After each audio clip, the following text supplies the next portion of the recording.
daily life, seekers create loud, bright spaces. They squeeze their errands into a busy schedule. I also do that. Can I get this one errand done before my next meeting starts? It sounds crazy to some of you, but it is how the novelty need that I have in my nervous system is met in the everyday routines. I use gestures to talk, as you've already seen. I might do, seekers might do things that are more multitasking looking in nature, and I change the routines regularly. Avoiders. So avoiders are great because life is orderly and peaceful and predictable. And the rest of us can benefit from this need because avoiders on our teams are going to make schedules and keep us to timelines. It's really helpful. It's challenging because families and friends don't understand, and avoiders need to be alone sometimes. They take it personally. So one of the gifts we give with sensory knowledge is helping people understand what others need so it doesn't feel personal, but we feel good because we're giving them the space they need to do something. Oops, sorry. So in daily life, avoiders have serious brand loyalty in their personal hygiene. They set routines for the day. They prefer email and text to live conversation. They only shop when it's necessary. And I think with COVID and online shopping, this was a big boom for avoiders because they didn't have to engage in all the unpredictable things that go on when you shop in your community. And they are likely to have a set plan of outfits for the week. And it might be a repeating pattern because that makes it easier even yet. Sensors are great because they are very sensitive to what's going on around them. They're noticing details. They're very discerning. Lots of artists are sensors because their art reflects their noticing of details that the rest of us miss. But it's challenging because all that noticing can be really tiring and exhausting. And they can get overwhelmed by sensory information in the everyday. In daily life, sensors awaken slowly and in a leisurely manner. They don't like to be abruptly awakened. They might have a snooze or a sound that gets louder and louder to help them wake up. They may be distracted by multiple conversations, like at a party. And they might get bossy and tell people to tone it down or, tell them to get those smelly candles away from me or things like that.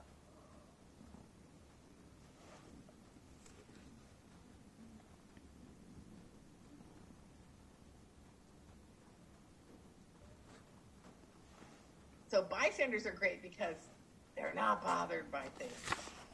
They just are easygoing and nice to have around. But it's challenging because sometimes they miss information they need, like an announcement of when a meeting's gotten changed to a different room, or the school schedule has changed, or they have to pick up their children early. Those are things that are harder for bystanders because they fail to detect.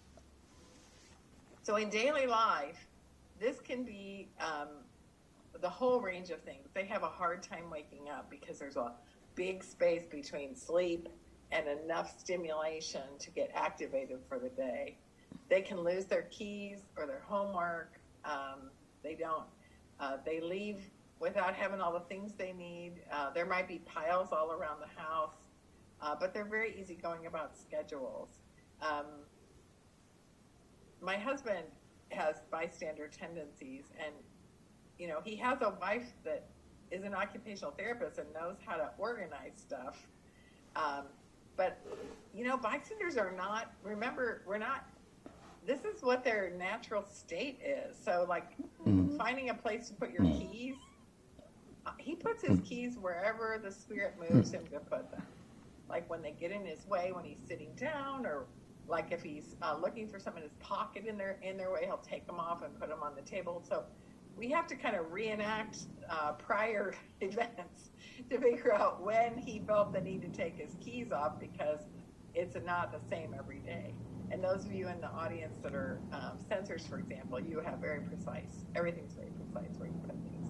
And that is not true for bystanders. And we're not going to treat them out of that. What we have to do is create a different environment that fosters behaviors that are good for everyday routines. So like we looked at dining earlier, let's look at clothing as an example. So bystanders have easygoing style. They spend a very little time on what they wear. As we saw, they might have two different shoes or socks. Their shirts might be buttoned unevenly. They might miss an earring. And these are just, the thing that I love about bystanders is this stuff doesn't bother them because they're easygoing. They don't notice maybe somebody being sarcastic or somebody being snarky. They're just pleasant people to be around. And we could learn a lesson from them about not taking everything so seriously. Seekers are much more likely to have an eclectic style with lots of color and different patterns and textures. And they might wear big accessories, heavy scarves and heavy necklaces and earrings and hats, because that extra touch, pressure, and proprioception helps to ground them through the day. So they're getting sensory input, but it's the kind that's organizing, not chaotic. Seekers are picky about their clothing being just right. They'll buy every pair of pants in a style that suits them because they know they're going to quit making them and they won't be able to get them. They are more likely to wear solid colors with sparse accessories. They want to have jewelry that you can't feel. They might touch or smell the clothing on the racks, and then they still go to the tailor to get them fitted. And avoiders, they have a limited set of acceptable clothing, and it's much more likely to be firm fitting because that firm, like Lycra based clothing, like yoga pants, for example, they give you touch pressure on your skin throughout the day. They don't wear accessories. They wear very specified kinds of undergarments because they don't like the elastic, or the band is too tight, or it hurts under the arms. And they might throw clothing away after one use because it had some unacceptable quality to it. I think you've all noticed that people have started printing in the back of t-shirts, for example, because there have been so many people that have had a hard time with the tags and the basically the fibers they use to sew them in with. So this is a quote from Newsweek magazine, Lorraine Ollie. If we examine ourselves and others, the husband who shuns picnics because he can't stand the texture of the grass, we have to admit that everyone, to some extent, is odd. I just want you to remember, this is not a pathology. This is not a thing to be fixed. It is a characteristic of who you are. And that characteristic is essential to us knowing you. And it's important for us to value sensory patterns and not think we have to fix them. All right, so at the end of this section, what behaviors of yours or a friend's or a coworker's gives you insight about their sensory preferences? And how does knowing this thing that you now know about them affect your decisions? I'll pause, so if you want to stop the tape and talk with your friends, you can.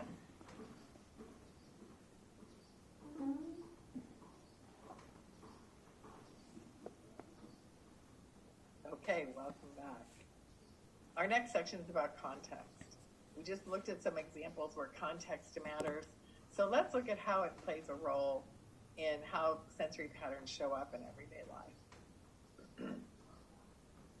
So the question that we're going to answer here is, how do we handle context and activities so we support people's choices based on their sensory patterns?